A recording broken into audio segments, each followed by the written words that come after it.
July 2, 1944. Underground hospital cave near Cherbourg, France. The white medical coat hung loosely on her frame as Dr. Schwestern stepped out of the cavernous darkness, hands raised in surrender, blinking into the harsh daylight she had not seen for days. The Americans cannot possibly have the medical supplies they claim. It must be propaganda to break our morale. These words, spoken just hours earlier to her fellow nurses inside the subterranean hospital carved beneath Cherbourg's defenses, would soon prove to be only the first of many shattered assumptions. 8 other German army nurses followed her into the light, among the first captured by American forces during the invasion of France. In the final days of the siege, they had worked by candlelight, treating wounded Wehrmacht soldiers, rationing their last vials of morphine, and boiling bandages again and again for reuse. None of them could have imagined that within hours they would witness a medical system so advanced, so well supplied, that it would overturn not only their professional expectations but their entire ideological foundation. Colonel Richard P. Johnson, commanding officer of the 45th Evacuation Hospital at La Haye-du-Puy, regarded the captured women with curiosity rather than hostility. They were enemy personnel but also fellow healers. Within days they would be returned to German lines under the Geneva Convention. A total of 16 German nurses were exchanged on July 2nd and July 9th. But before that, they would see firsthand the capabilities of American medicine in 44 medicines they had only heard rumors of, surgical techniques beyond their training.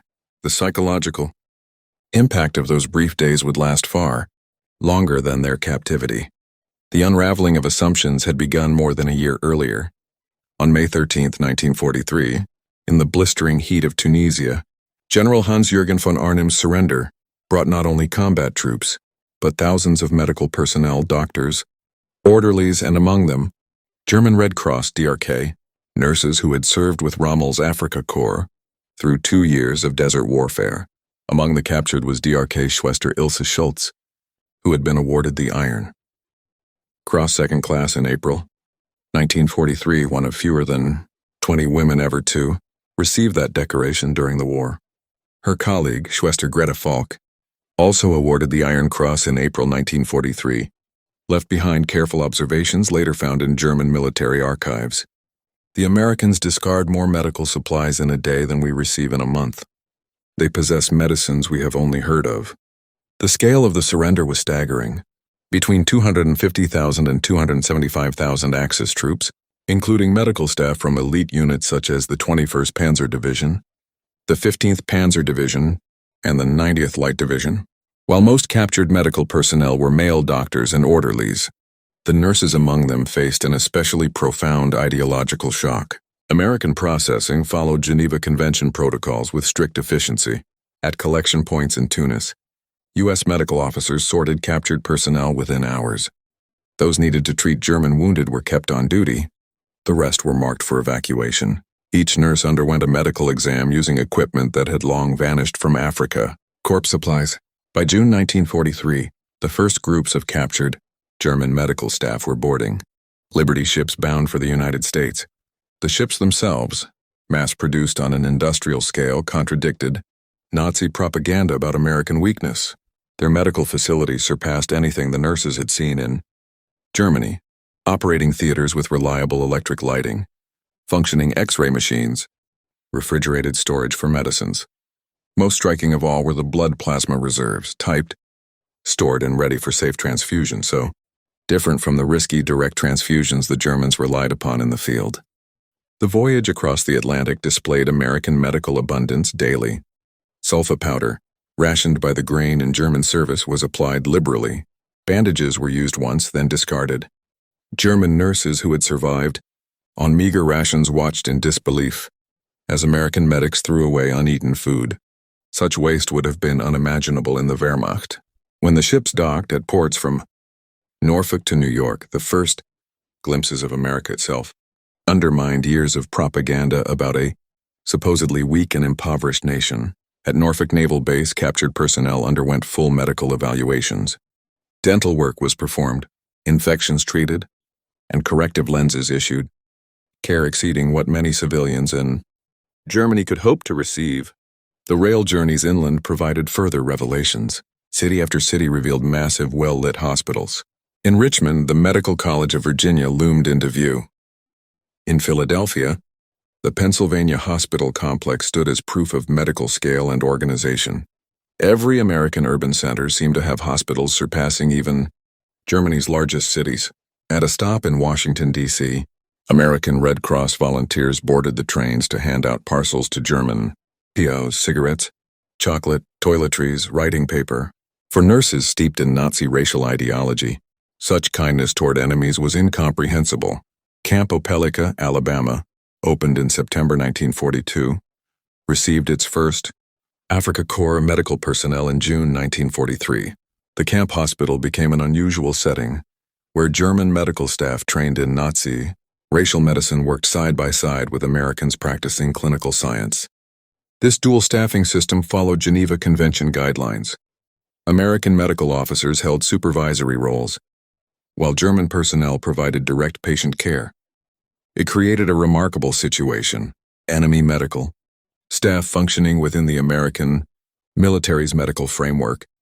German nurses were astonished by the facilities.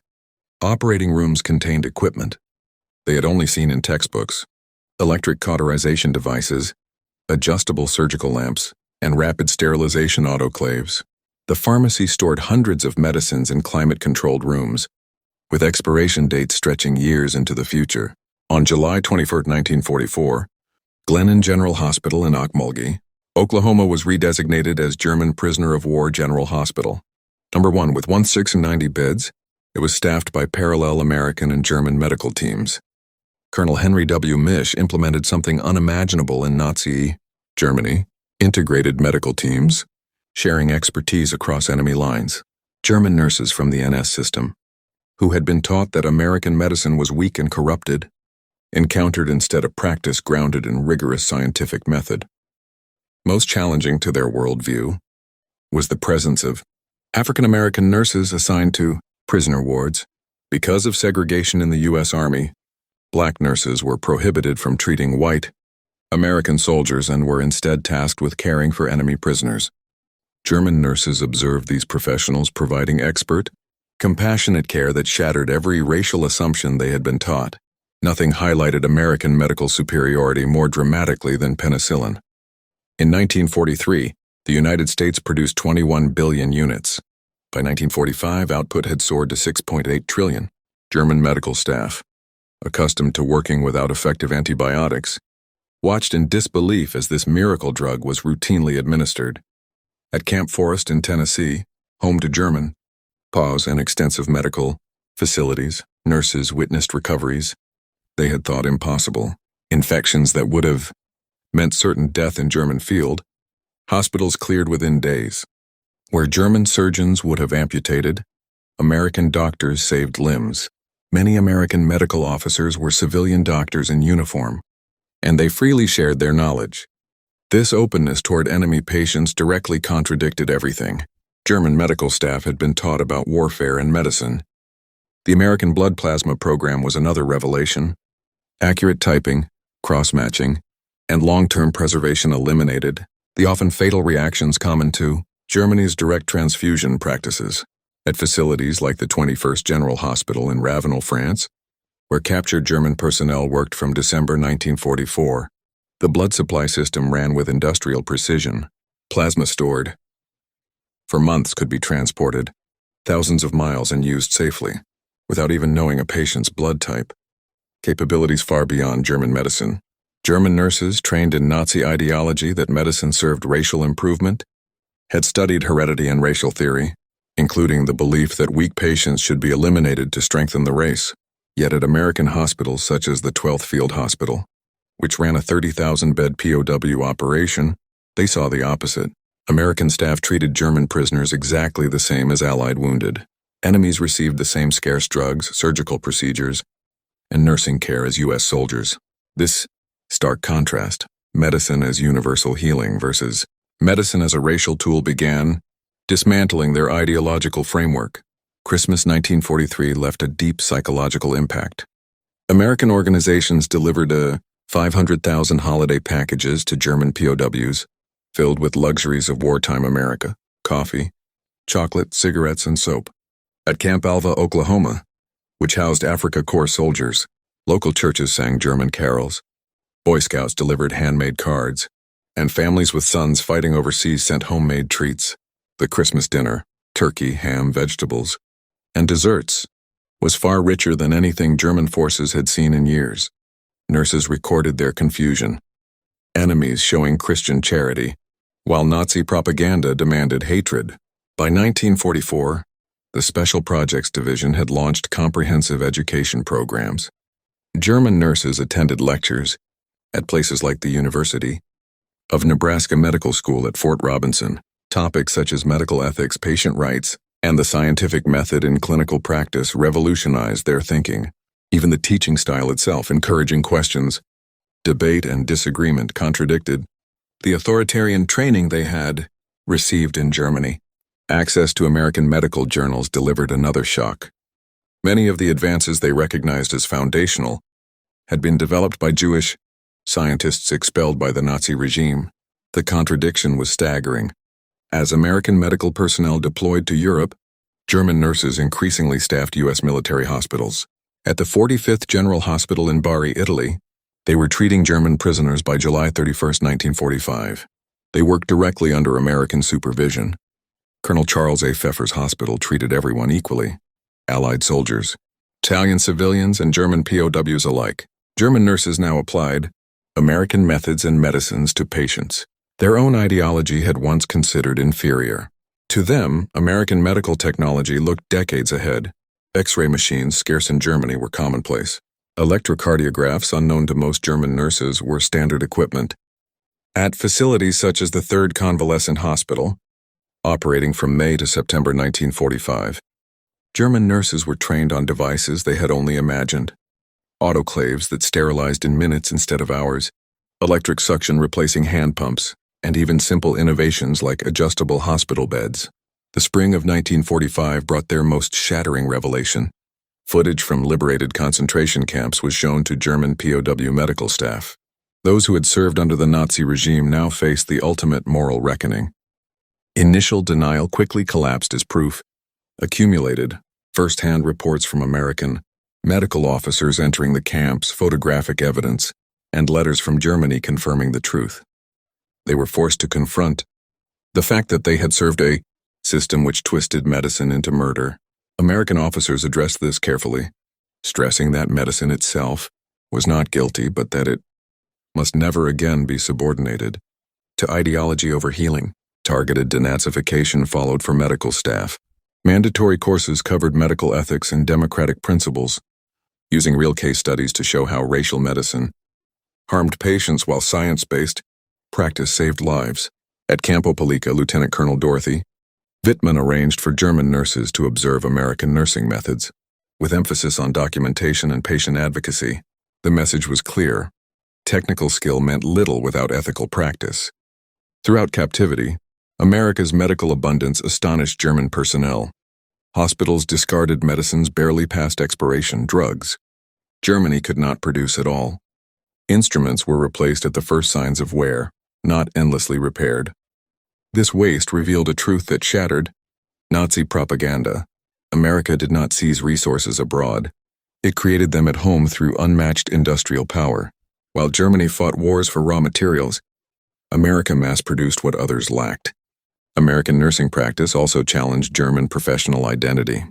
Nazi hierarchy demanded blind obedience. American nurses, by contrast, worked as autonomous professionals with real decision-making authority. They could question doctors' orders, recommend alternatives, and act independently within their training. This professional model, entirely new to German nurses, redefined their role. Captain Helen Morrison at Glennan Hospital explained, "You're responsible for patient outcomes. If something's wrong, speak up regardless of hierarchy." That empowerment reshaped their very concept of nursing. The presence of African American medical personnel created even deeper dissonance. German nurses often worked under Black professionals whose expertise and leadership far surpassed their own.